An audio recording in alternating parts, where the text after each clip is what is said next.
Destiny 2 once boasted hundreds of thousands of players exploring the stars. At the launch of its Lightfall expansion, over 300,000 Guardians were playing at once, a franchise record. Fast forward 1 year later, barely 10% of that population remains in the game's servers. What happened? How did a looter shooter that seemed destined for greatness fall so far from grace? Today we're uncovering the downfall of Destiny 2. From controversial expansions and broken promises, to player exodus and Bungie's own missteps. This is the story of how Destiny 2 lost its way.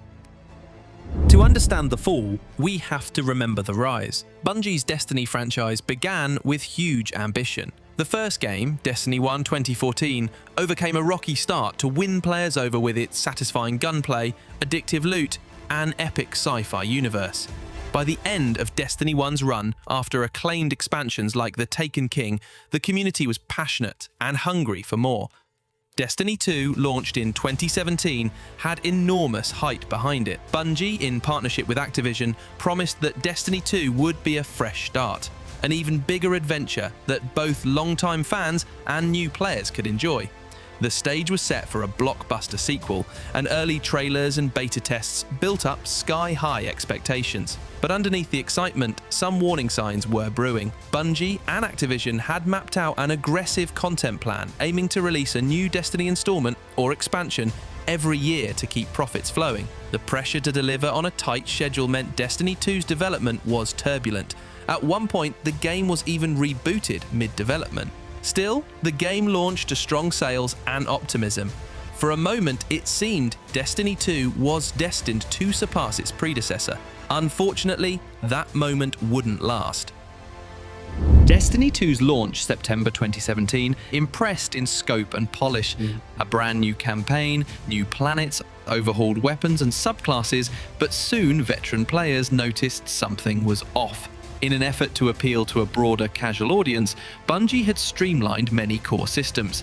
They removed random weapon rolls, so loot drops were identical for everyone, and enforced a rigid 2 primary guns loadout that made the sandbox feel slow. At first, this made Destiny 2 more accessible, no more chasing god rolls or complex builds, but it also killed replayability. Within weeks, hardcore players had nothing to chase and felt the game lacked the depth Destiny 1 had developed. The result? A massive drop-off in engagement shortly after launch. The player count plummeted as bored fans checked out, sounding alarm bells about Destiny 2's longevity. At the same time, Bungie doubled down on microtransactions through the in-game Eververse store. Cosmetic items like sparrows, ship, shaders and emotes, which in Destiny 1 were often earned through gameplay, were now largely tied to Eververse loot boxes. This came to a head during the first winter event, the Dawning 2017. Instead of a fun holiday giveaway, players were dismayed to find almost all the new Dawning cosmetics locked behind Eververse RNG loot boxes. You could earn only a few for free. To get the rest of the 60+ new items, you essentially had to buy loot boxes with real money. The community was furious. Bungie was accused of acting like a money-grubbing Grinch for the holidays. Hashtags like Remove Eververse trended as players vented that the game was prioritizing monetization over player goodwill. Bungie quickly promised changes to Eververse after this backlash, but the damage was done. Trust was starting to fray. And if that wasn't enough, Bungie was also caught throttling XP gains behind the scenes at launch, slowing down how quickly players could earn bright engrams for free. When players discovered this hidden XP cap, it sparked another scandal. Bungie apologized and disabled the XP throttle system, but it reinforced a growing narrative that Bungie was making greedy choices at players' expense. In summary, Destiny 2's first months saw loyal fans disengaging due to shallow endgame design, while the wider community grew wary of Bungie's cash grab tendencies. The honeymoon period was over quickly, and Destiny 2 was in a vulnerable spot. Bungie would need a major course correction to win back the core community. Bungie's first chance to course-correct Destiny 2 came with its early DLC expansions. Unfortunately, these may have done more harm than good. In December 2017, just 3 months after launch, the first mini-expansion, Curse of Osiris, released, and it is widely remembered as Destiny 2's lowest point. Curse of Osiris was set on Mercury and added a short campaign plus some new activities. but the DLC was painfully short on content and story. The much-hyped character Osiris turned out to be mostly absent. The Infinite Forest feature was a repetitive, procedurally generated zone that quickly got old, and there was no new raid, just a small raid lair. To many players, Curse of Osiris felt half-baked and uninspired, and reviews reflected that. It's no surprise that Curse of Osiris is often ranked the worst expansion in Destiny history, even compared to later disappointments like Lightfall. Players who had stuck with Destiny 2, hoping the DLC would save it, felt betrayed by the lack of substance. Worse, Curse of Osiris triggered a major controversy by locking players out of some base game content. When it raised the power level cap, Bungie initially made activities like the Prestige Nightfall and Raid require the DLC's higher power, meaning anyone who didn't buy Curse of Osiris suddenly couldn't access activities they previously had. This paywall outrage forced Bungie to hastily roll back the requirement, but it left a bitter taste. It seemed to confirm some players' fears that Activision Bungie would strong-arm people into buying DLC. By the time the second DLC, Warmind, arrived in May 2018, Destiny 2's player sentiment was at rock bottom. To Bungie's credit, Warmind was a slight improvement. It added a new endgame mode, Escalation Protocol, and had a bit more lore, but it was still a relatively small offering. 2 mini DLCs just weren't enough to fill the void of Destiny 2's shallow Year 1 design. Many players had already checked out of the game, waiting to see if Bungie could truly turn the ship around with something bigger. At this point, Destiny 2's reputation was in peril. The content slump of Year 1 and the underwhelming DLCs caused a drastic decline in active players and community morale. Bungie's next move would be make or break for the franchise's future. They needed to regain players' trust with a bold new vision, and that's exactly what came next. September 2018, enter Forsaken, Destiny 2's major Year 2 expansion. Forsaken was Bungie's attempt to right the ship after the failures of Year 1. And it succeeded, at least creatively. Forsaken was packed with content, a gripping, revenge-driven campaign where fan-favourite Cayde 6 is shockingly killed off in the opening act, 2 huge new destinations, the Tangled Shore and Dreaming City, a complex endgame storyline with the Dreaming City curse, the first dungeon, Shattered Throne, a wealth of new weapons and exotics, and the excellent Last Wish raid, which to this day stands among the best raids Bungie has ever made. Forsaken also overhauled gameplay systems, reintroducing random weapon rolls and a more complex mod system, bringing back the depth that Destiny 2 Year 1 had lost. For many players, Forsaken felt like a resurrection of Destiny's potential. It was darker, richer, and more rewarding, clearly built for the hardcore fans. Critics and community voices praised Forsaken as the expansion that saved Destiny 2 from going under. However, there was a catch. A lot of players who had quit earlier never even gave Forsaken a chance. Destiny 2's poor Year 1 had driven them away, and they didn't all return. Activision noticed this in the sales figures. Forsaken sold okay, but not as well as hoped. In an earnings call, Activision executives candidly stated that Forsaken did not achieve our commercial expectations. They pointed out that many of Destiny's core players still hadn't re-engaged with the game, even though the content was high quality. This disappointment from Activision set the stage for a momentous change. Just a few months later, Bungie and Activision announced an end to their partnership. In January 2019, Bungie negotiated to split from Activision and gain full control of Destiny going forward. Why the split? By all accounts, Activision was unhappy with Destiny's performance and perhaps with Bungie's delays and high costs. Bungie, on the other hand, chafed under Activision's demanding release schedule and creative control. Forsaken's lower-than-expected sales might have been the last straw for Activision, while Bungie leadership was reportedly quite happy with Forsaken itself and disagreed with Activision's assessment. So, they parted ways.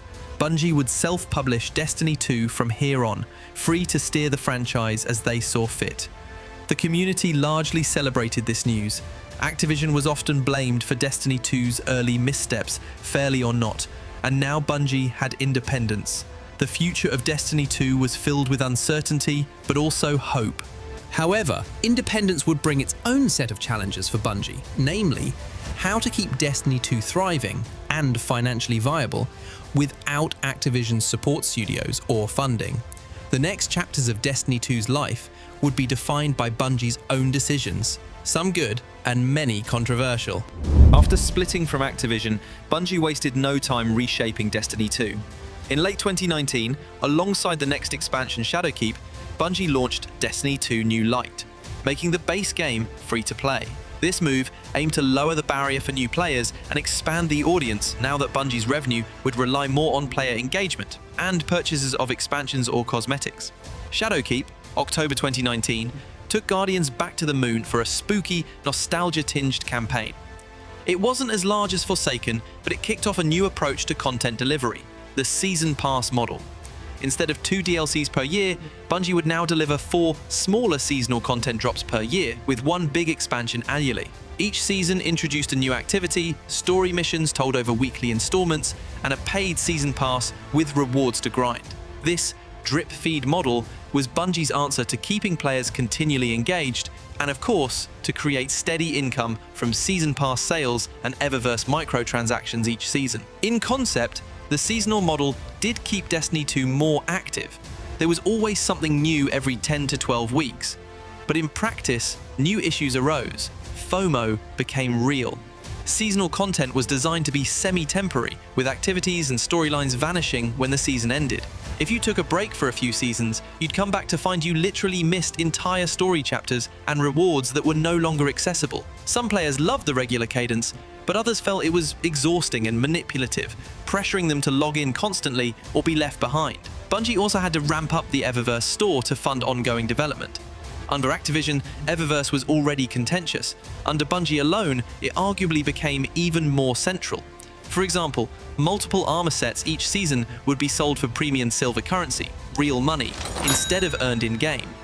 Cosmetic monetization hit a peak around 2020, causing community outcry that Eververse was getting all the cool stuff while the actual game loot was reskinned or less exciting.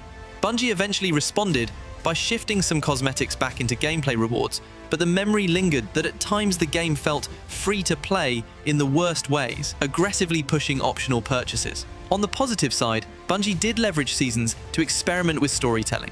Some seasonal storylines in 2020 to 2021 were well received, like Season of Dawn's time travel Saint 14 story or Season of Arrivals leading into the next expansion. Bungie also began improving Destiny 2's foundations. They upgraded the armor system, Armor 2.0 with stats and mods, added replayable secret missions, and in 2020 even finally implemented a real anti-cheat to combat rampant cheating in Trials of Osiris, which had returned but was initially plagued by hackers. These improvements were welcome, yet for every step forward, Bungie seemed to pair it with a controversial step back, and the biggest controversy was just on the horizon.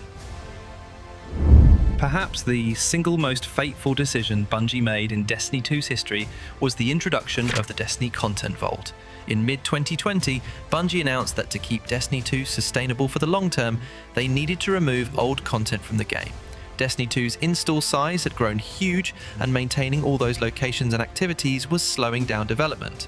Their solution?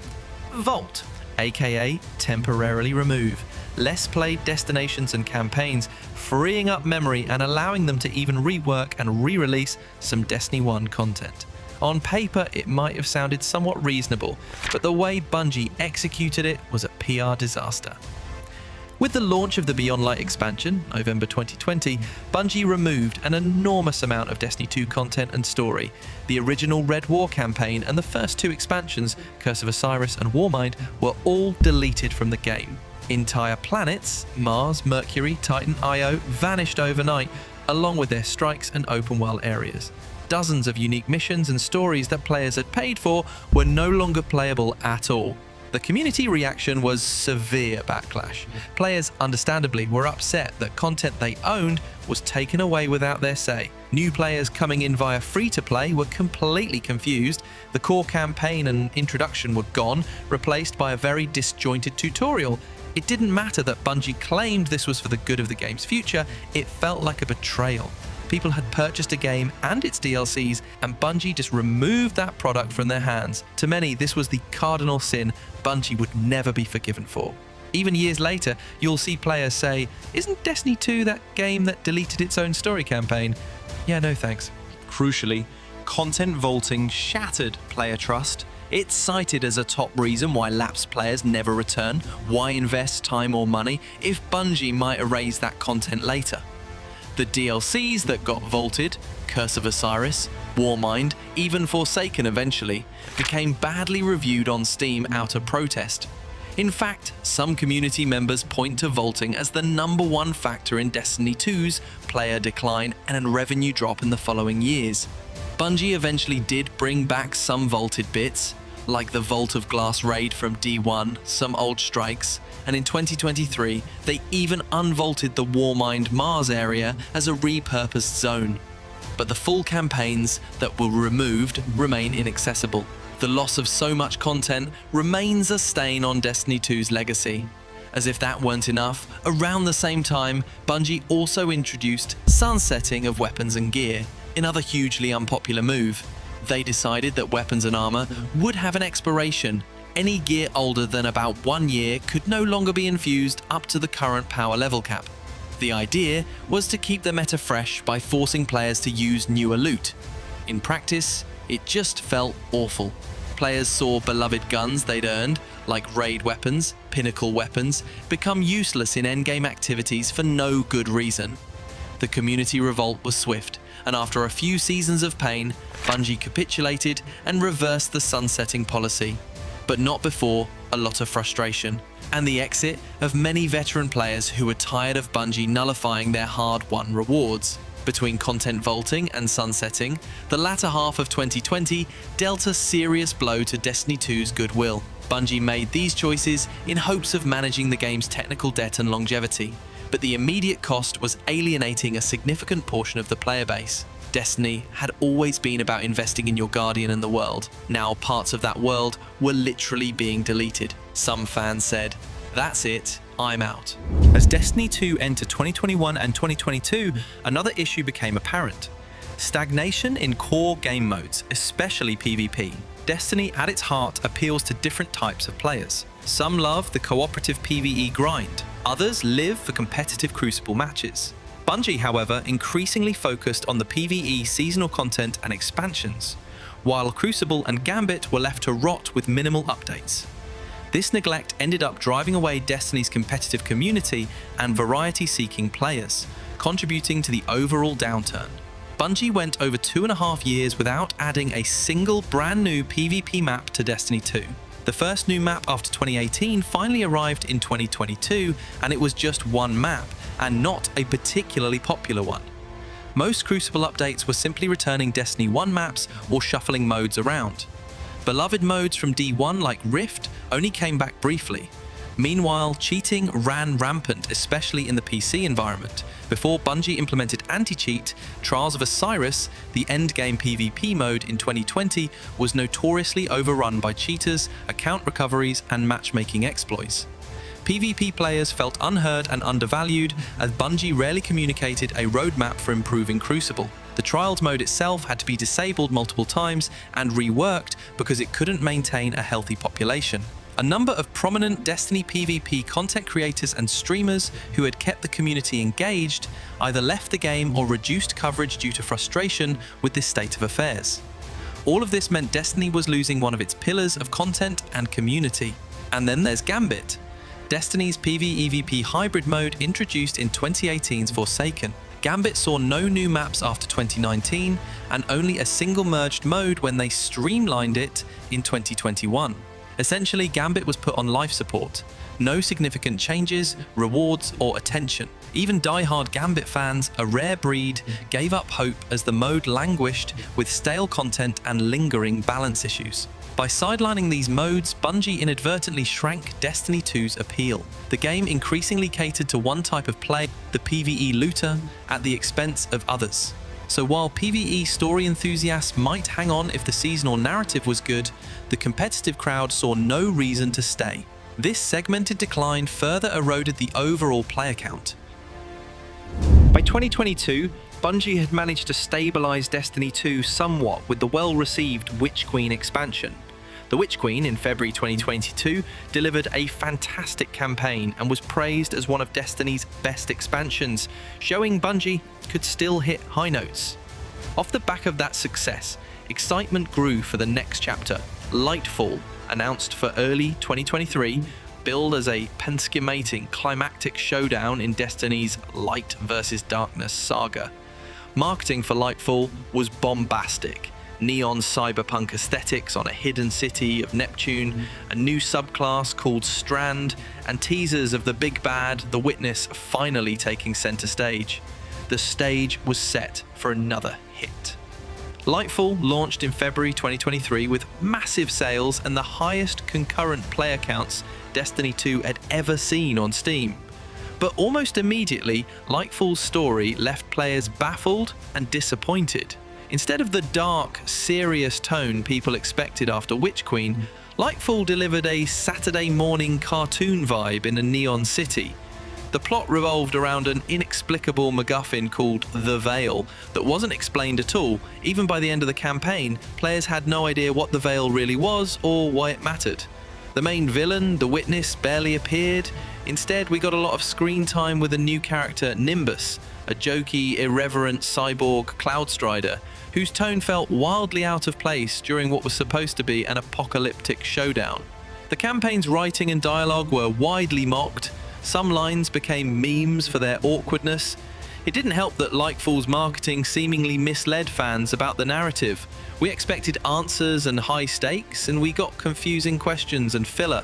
Many in the community called Lightfall's campaign one of Destiny's worst ever, perhaps the worst since Curse of Osiris. Expectations had been sky high after Witch Queen's storytelling, so the crash was brutal. Even the post-campaign content on Neptune felt underwhelming, a far cry from the mysterious unfolding secrets of the dreaming city in Forsaken, for example. The saving graces of Lightfall were its gameplay changes. The new Strand subclass turned out fun, and Bungie introduced some great quality of life features, an in-game loadout system, mod customization improvements, etc. But these positives couldn't outweigh the community's sense of letdown. Lightfall's narrative felt like a detour when Destiny's saga had no time for detours. The backlash was swift and loud.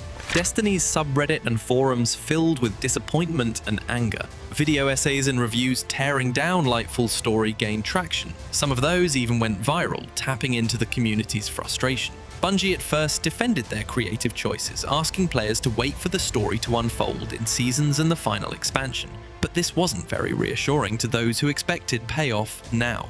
The phrase "trust Bungie" had turned a bit sarcastic by this point. Crucially, Lightfall marked a turning point for player population. After Lightfall's launch spike, Destiny 2 saw one of its steepest declines in active players ever. By a few months into 2023, player counts on PC were hitting all-time lows. The seasonal content following Lightfall, Season of Defiance, Season of the Deep, had some interesting bits, but many lapsed players simply didn't come back. The trust and excitement were gone for a large chunk of the audience. To many, Lightfall's missteps were the last straw after years of cumulative frustrations. The aftermath of Lightfall truly exposed the crisis facing Destiny 2. By late 2023, data from Steam charts and other sources showed Destiny 2's PC population at its lowest point in the franchise's history since the PC launch, even lower than during the content drought of 2018.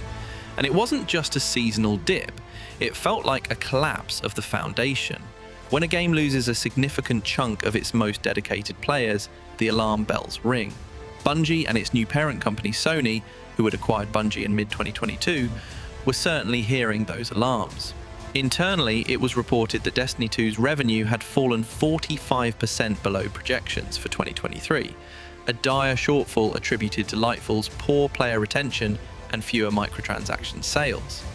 This had tangible consequences. In October 2023, Bungie took the drastic step of laying off around 100 employees, roughly 8% of its staff, including some beloved community-facing roles like community managers and even composers. The studio also announced delays. The final expansion of the current saga, The Final Shape, was delayed from early 2024 to June 2024 to give the team more time to get it right. Bungie's next project, Marathon, a separate PvP extraction shooter, was also delayed further out. These developments were shocking to the community.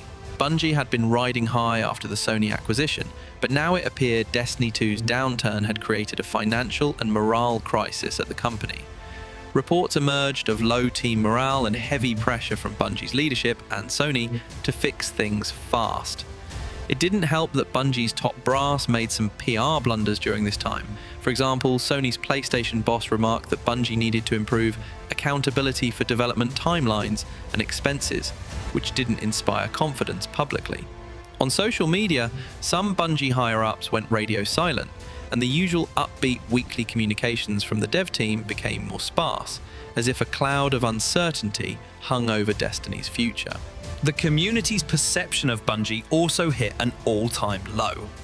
By 2023, a segment of the player community had become outright hostile in tone. Constant negativity, doom posting that Destiny is dead, and dunking on Bungie's every move.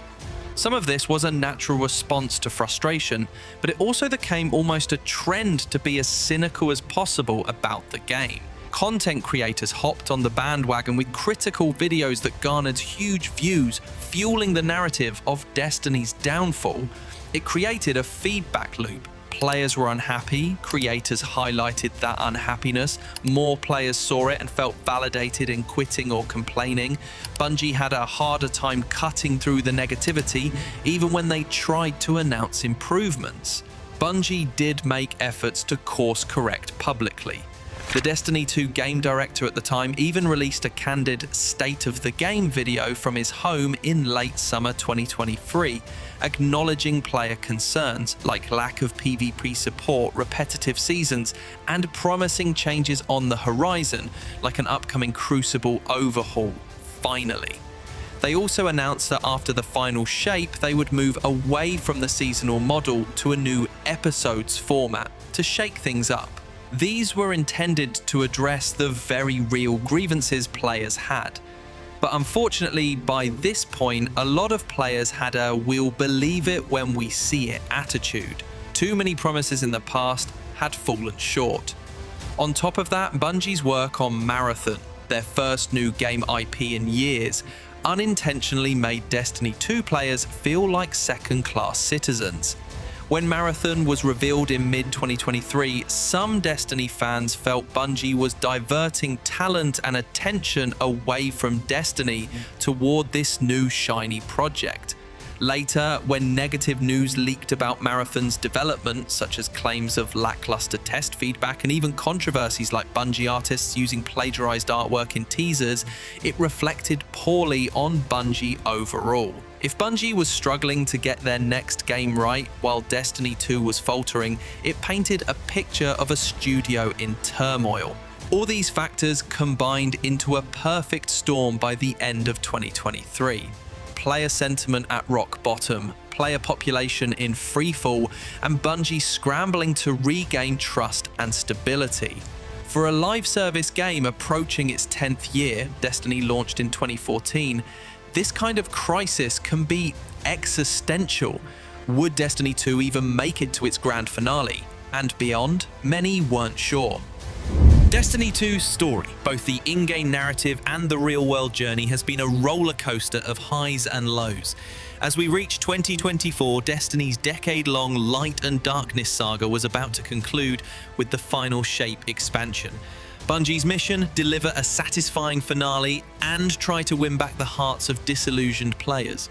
It was truly a last chance moment in many respects. In a surprising twist, when the final Shape finally launched, after its delay, it turned out to be excellent. Without giving spoilers here, it provided a strong conclusion to the Guardian's long journey and tied off story threads in a mostly satisfying way. For the first time in a while, Destiny 2's narrative left players feeling emotionally fulfilled. Ironically, this created an unusual dynamic. Some players said the final Shape was so good it gave them a sense of closure, a perfect point to exit the game on a high note. After all the years of investment, they saw credits roll, figuratively, and thought, "I'm happy ending my Guardian story here." In other words, delivering a great ending, while positive, also meant some veterans felt finished. And indeed, the player counts after Final Shape didn't explode upward. Many people were content to ride off into the sunset. So here we stand in 2025, with Destiny 2 at a crossroads. The saga that carried the game for 10 years has ended. A new chapter is supposed to begin. Bungie has plans for more expansions or episodes in a next saga, but the player base is a fraction of what it once was, and the trust in Bungie's direction is severely weakened. The past few years of controversies, from content vaulting to monetization grievances to lackluster updates to Lightfall's misfire, have left a mark that a single good expansion can't erase overnight. Bungie now faces the daunting task of rebuilding faith with their community if Destiny is to continue. They need to prove that the mistakes contributing to Destiny 2's downfall have been learned from, that they won't arbitrarily remove paid content again, that they will consistently support all aspects of the game, PvP included, and that they will respect players' time and financial investment. Actions, not words, will matter here. Is Destiny 2 truly dead or beyond saving? Not necessarily. This game has been declared dead by critics several times in its life, yet it has bounced back before. Think Forsaken Revival after the Vanilla D2 slump, or Witch Queen after the sunsetting era. The potential for another upswing is there, but it will require Bungie to deliver excellence consistently, and perhaps a bit of luck to recapture the magic and lure players back. In the end, the story of Destiny 2's downfall is a cautionary tale of how even a beloved franchise can falter through a combination of corporate pressure, poor decisions, and broken trust. It's a reminder that a live service game lives or dies on its relationship with its community. Bungie's choices, both good and bad, wrote this history. Destiny 2 achieved incredible highs and sunk to incredible lows. The next chapters will determine if it can ever soar again, or if this long-running saga will quietly fade out. Destiny 2's journey has been long and turbulent. Millions of Guardians forged memories in this world, triumphant, frustrating, unforgettable moments. Its downfall was not a sudden collapse, but a gradual unraveling of player goodwill and passion. Can Bungie ignite that passion once more, or is the Traveler's Light destined to dim? Only time will tell. One thing is certain, the lessons from Destiny 2's downfall will echo in gaming for years to come.